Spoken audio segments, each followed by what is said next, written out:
धीरेन जी को जोड़ते हैं जी। धीरेन जी, राहुल गांधी चंडीगढ़ के चक्कर काट रहे हैं, दलित राजनीति कर रहे हैं, वहां के मुख्यमंत्री पे और प्रधानमंत्री पर अटैक कर रहे।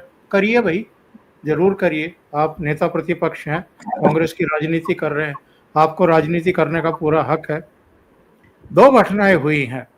एक, राहुल गांधी बिहार की समस्याएं सुलझाने के बजाय, सीटों का बंटवारा सुलझाने के बजाय विदेश से आते ही चंडीगढ़ कूच करते हैं। एक ब्रेकिंग न्यूज है सर, पटना एयरपोर्ट पर कांग्रेस नेताओं के साथ मारपीट हुई है सर। किसने की है? अज्ञात लोग हैं, राजद समर्थक हैं, जो लोग समझ लीजिए सर। ओके, ब्रेकिंग न्यूज है, अभी वक्त का है, वीडियो आएगा अभी थोड़ी देर में। एक डेवलपिंग खबर है, चलिए इसको भी देखेंगे, इस पे आगे अपडेट करेंगे। लेकिन धीरेन जी, दो घटनाएं हुई। राहुल गांधी चंडीगढ़ पहुंच गए, एमके स्टालिन एक बिल ला रहे हैं, एक प्रस्ताव ला रहे हैं कि हिंदी कहीं दिखाई नहीं देगी तमिलनाडु में, ना किसी बोर्ड पर, ना कहीं पाठ्यक्रम, ना कुछ। हिंदी को एकदम वो जलावतन करने वाले हैं। इन दो घटनाओं का बिहार पे क्या असर पड़ेगा? देखिए, एक तो चंडीगढ़ की घटना बहुत इम्पोर्टेंट है, क्योंकि उसको लेकर मुझे लगता है कि यूएनओ में एक नया प्रस्ताव आएगा कि जो देश के कांग्रेस गवर्न एक कंट्री है, उसके प्रधानमंत्री की बातों को सुना जाए ध्यान से, और ये बात राहुल गांधी तक पहुंचा दी गई होगी। वो देखेंगे उसको कि संयुक्त राष्ट्र संघ उनको कब बुलाकर संबोधन देता है, क्योंकि जिस तरह की घटना में वो गए हैं वो बहुत इंपॉर्टेंट है, क्योंकि बिहार के चुनाव वहीं से गवर्न होंगे। और उन्होंने बहुत बड़ा फार्मूला भी वहां से इकट्ठा किया जो वो लैटिन अमेरिका से लाए। लैटिन अमेरिका में उन्होंने चिंतन किया, वहां योग किया, और उसके बाद वो वापस आकर मुझे लगता है आखिरी दिन, चूंकि 48 घंटे पहले फेज के नॉमिनेशन के बचे हुए हैं, तो वो 48 घंटे के अंदर मुझे लगता है कि कुछ ऐसा कर देंगे कि इनको समझ में भी नहीं आएगा नीतीश कुमार को हो क्या गया। और ये अलग बात है, चुनाव की जिस दिन काउंटिंग होगी उस दिन तक ये चलता रहेगा। तो वो जो चंडीगढ़ में गए हैं उस बात का इसलिए कोई अर्थ नहीं साबित होता, क्योंकि जो चुनाव था, पूरा चुनाव अगर किसी ने देखा था हरियाणा का, तो शैलजा कुमारी, उनको किस तरह अपमानित किया गया था। दलवीर सिंह की बेटी हैं, खुद एक बड़े अपने आप को उन्होंने साबित किया। ये नहीं कि कोई वो कांग्रेस हाईकमान के दम पर भी रही हो, अपने आप को भी साबित किया।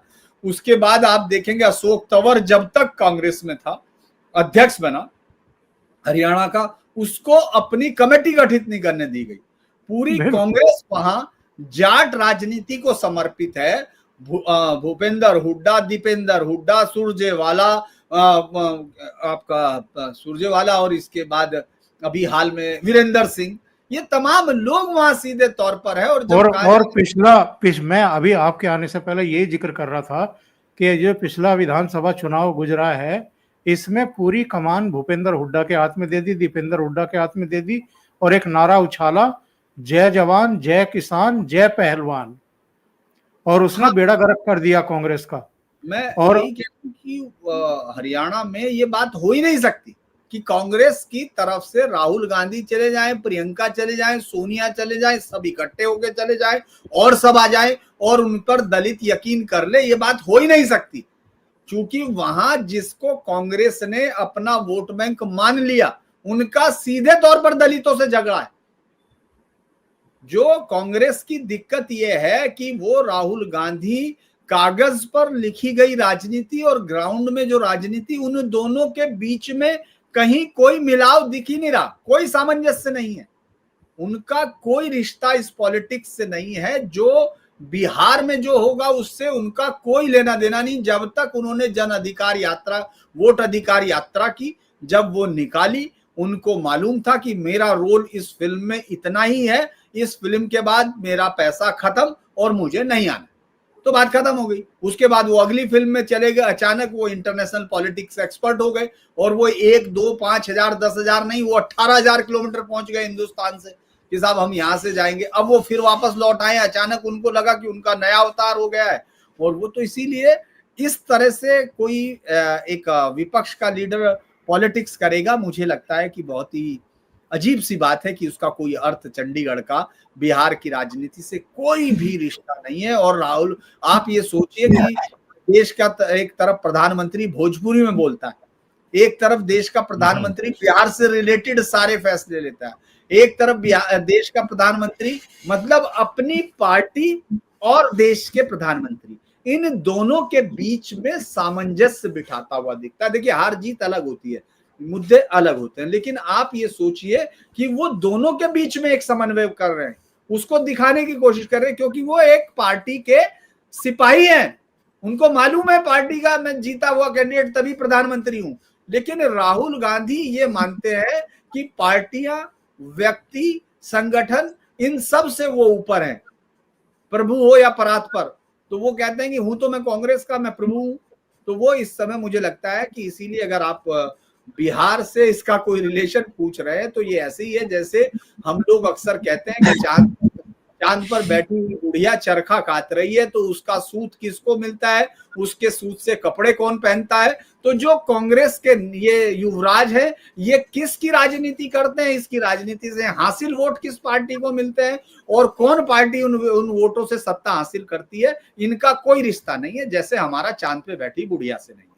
अगर आपका सवाल का यही हिस्सा मुझे लगता है आपने। जी वीरेंद्र जी, तमिलनाडु में जो हुआ है, हिंदी विरोधी प्रस्ताव पेश हुआ है, इसलिए बता दूं, माफ कीजिएगा मैं बीच में इंटरप्ट कर रहा हूँ। तमिलनाडु में क्योंकि मैं लगातार लंबे समय तक तमिलनाडु में घूमता रहा, और मैं जब पहली बार तमिलनाडु गया था तो मैं 95 में पहली बार तमिलनाडु गया था, और मैं स्टेशन से उतर के नीचे तक जब तमाम जगह घूमता रहा तो मुझे बड़ा आश्चर्य हुआ, और आखिर में जब नहीं रुका गया तो मैं रेलवे स्टेशन के अंदर जो स्टेशन इंचार्ज था चेन्नई पे, मैंने उससे पूछा कि भाई साहब ये ऊपर तो अंग्रेजी वो तमिल में लिखा हुआ समझ में आ रहा, चूंकि मैं तमिल नहीं पढ़ता हूँ, लेकिन ये इस तरह लिखा हुआ है तो ये तमिल ही होगा, नीचे इंग्लिश में आ रहा है, ये बीच में काली पट्टी क्या है? तो उन्होंने कहा साहब ये हिंदी है।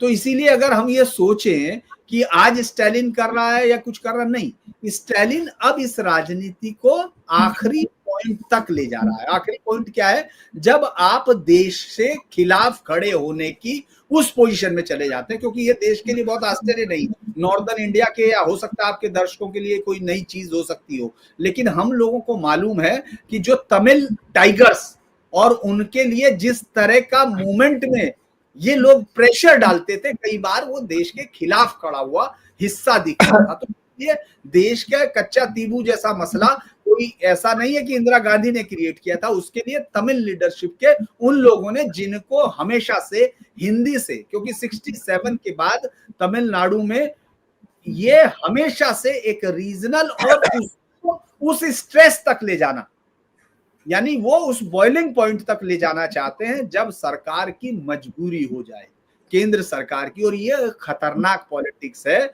और ये बात मुझे लगता है कि कांग्रेस के समय से बहुत दिन तक चलती रही, और बीजेपी भी इस पर बहुत ज्यादा बड़े फैसले लेने से मुझे लगता है कि कतराती रही। जो बंगाल का उदाहरण था वो सब जगह, तो आप नहीं कर सकते हैं कि इस बस कार्यक्रम के अंतिम चरण में पहुंच गए हैं। अभिषेक जी को भी जाना है, 9:30 बजे उनका प्रोग्राम है।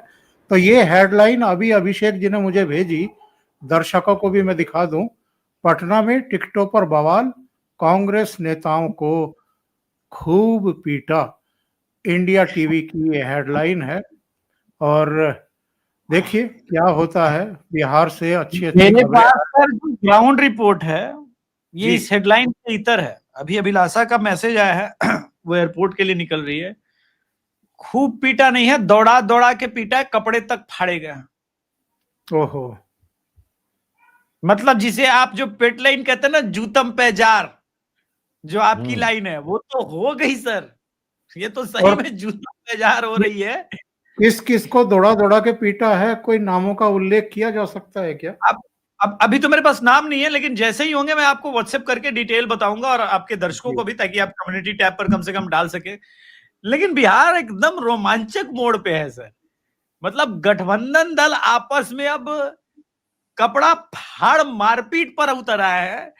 ये चुनाव जीतने के लक्षण है नहीं। और आपने एक बात पूछी है स्टालिन वाली सर जी, मोदी जी इसको जब मंच से उठाएंगे ना, तो हिंदी विरोधी नहीं, हिंदी द्रोही बोल के बताएंगे, क्योंकि इनके साथ मंच शेयर किया है, तमिल में बोल के गए हैं। और बिहार इसको बहुत सीरियसली लेगा सर। तो बहुत ये संभव है, वो छोटा मोटा अटैक बहुत संभव है कल योगी जी श्री गणेश कर दें। हाँ, हो सकता है कि कल गांडीव पे पहला बाण योगी जी से ही चल न जाए। जी जी जी, आप तीनों का और दर्शकों का बहुत आभार, बहुत धन्यवाद। आप जुड़े और बहुत महत्वपूर्ण मुद्दों पर चर्चा की। धीरेन्द्र जी आपका भी, वीरेंद्र जी आपका भी, अभिषेक जी बहुत बहुत धन्यवाद। और थैंक यू सर। दर्शकों से ये निवेदन रहता है आखिर में कि आप अगर आपने अभी तक सब्सक्राइब नहीं किया है, चैनल को सब्सक्राइब करें, लाइक जरूर कर दिया करें, इससे रीच बढ़ती है, और वीडियो को अपने मित्रों को शेयर भी करें। धीरेन्द्र पुंडीर और न्यूज कमेंट भी पॉइंट, जी धीरेन्द्र पुंडीर कमेंट मैं दे न्यूज, दूंगा, शो बाद में तो कमेंट भी रिप्लाई दे दूंगा। कमेंट करने से असली रीच बढ़ता है क्योंकि इंगेजमेंट होता है। बिल्कुल। धीरेन्द्र जी का चैनल है धीरेन्द्र पुंडीर न्यूज पॉइंट, और अभिषेक जी का चैनल है द अभिषेक तिवारी शो। दोनों को सब्सक्राइब करें, सहयोग करें। बहुत बहुत धन्यवाद। प्रणाम सर, आप सबको प्रणाम, नमस्कार। सभी वरिष्ठ पत्रकारों को प्रणाम, धीरेन्द्र सर को प्रणाम, वीरेंद्र सर को प्रणाम। बहुत स्वागत। जय श्री राम। जय श्री राम। जय श्री राम।